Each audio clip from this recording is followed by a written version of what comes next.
Hi guys, welcome to our channel, Manifesting True Love. I'm Ambition. I'm Swan. And today we're going to be talking about how to cope with the loss of someone. It could be anyone.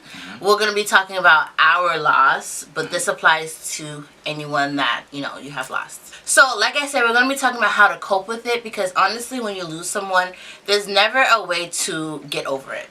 Right. We're not telling you that. We're also going to be telling you things that we are doing personally.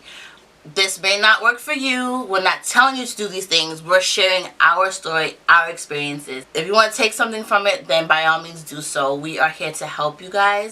We recently lost our first child. So we just came back from vacation. We had just got engaged. We're on this high. So then Ambition presents to me like, hey, we're also expecting our very first child. Puts us on this even bigger high. About 20 weeks into the pregnancy, and we find out that our child has a very rare disease. Very rare. 1 in 300,000. Which is crazy. Very rare.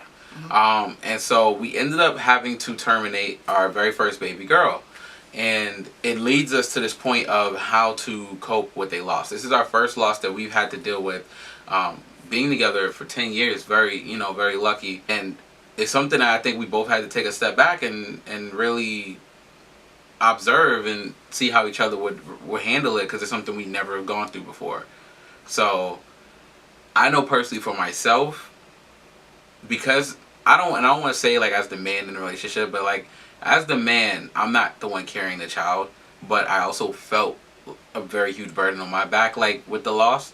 And so my main goal was just to be there for Ambition as much as possible, to make sure we communicated as much as possible. Especially with it being something like a child, people are always talking about babies. With us being together for so long, we get people coming up to us asking us when we're having a child, people who aren't, obviously aware of the situation. And so it makes it very hard. So my main thing was to be there for my spouse in the beginning. Make sure that she's good, make sure we're communicating, letting her know that I have her back no matter what. Right. And so these tips that we're going to be sharing with you guys is tips that we've done, that we're doing as a couple. But if you want tips for just for women, I have that on my personal channel.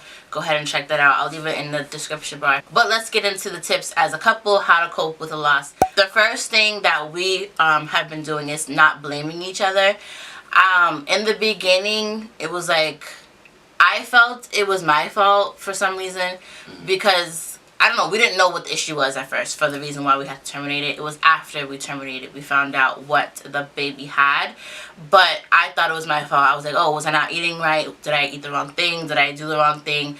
I thought it was myself, but we've talked and we realized that we can't blame each other or blame ourselves. And so my main thing was because I knew with her carrying the child, I could feel that she was taking on that burden of, oh, it's my fault, or what is going on. Like I said, I had to be there and communicate with her and just be like, hey, it's not you.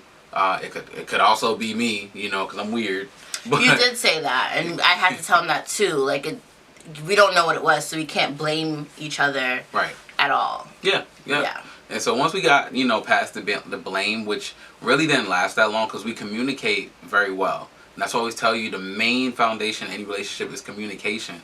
We, from the very beginning, we spoke and we took time to just sit down with one another and see where we were.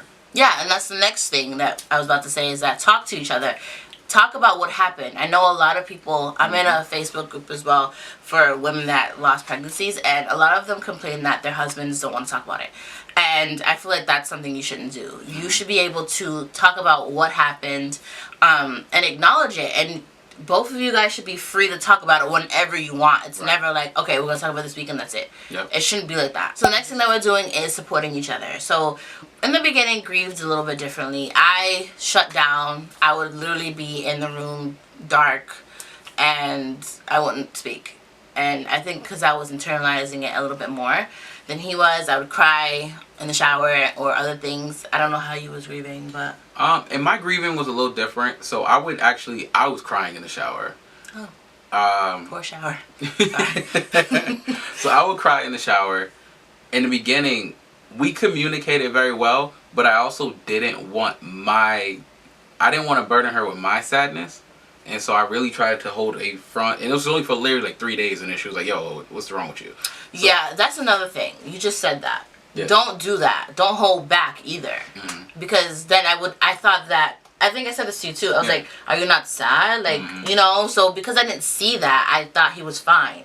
So don't hide your emotions. Don't hide how you truly feel, because then your partner will never know that. And they will assume something different. Yeah. So I just threw that in there because he just said that. But no, I definitely, and I agree, because that's what we said. Yeah. You know, as soon as I told you, like, nah, I've been, you know, I've been upset. I've been crying. Yeah. Like, I was grieving in weird ways. Like, I'd be like driving and all of a sudden just break down. We grieved very different. And acknowledge that you grieve differently and support each other in the different ways that you're grieving.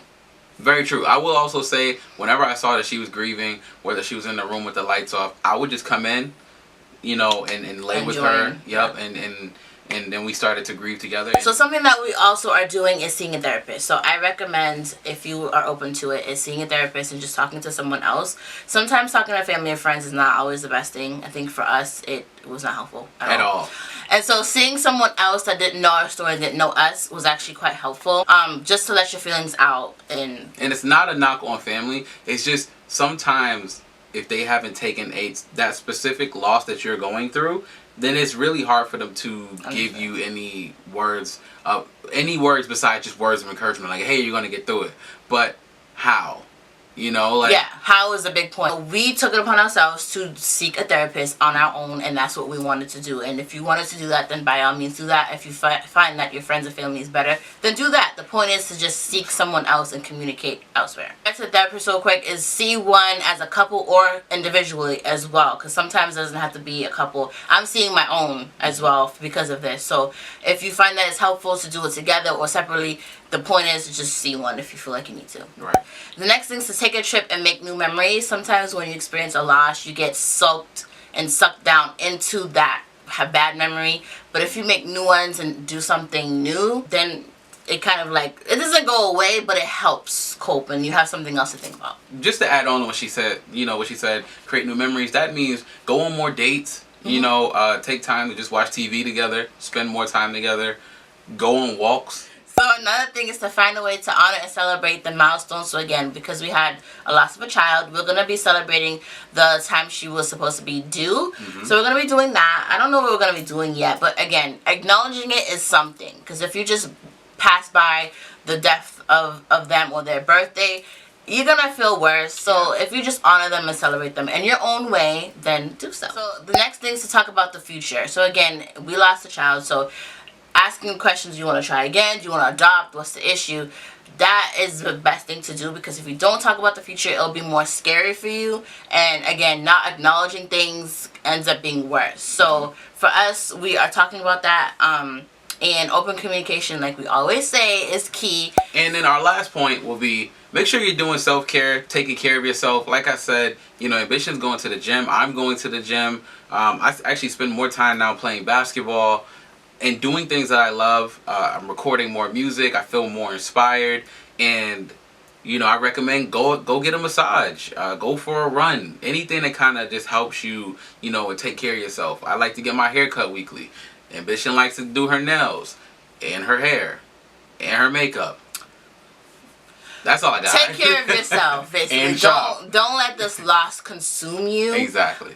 You're still yourself, and if anything, that person is watching over you. Make them proud, and that's how I think of it. I'm like, oh, I have a daughter in heaven. I am an angel mom, and so I want to make her proud, and that's I have to look my best. I still gotta be snatched and everything, and so that's how I think about it. You know, like honestly, I have my days, and I'm actually going to mention that too in my video. I have my days where I feel a certain way, but I can't let it consume me. And another thing that's part of communication too is talk about your triggers. So we both, you know, sometimes are around children, and so that could trigger us.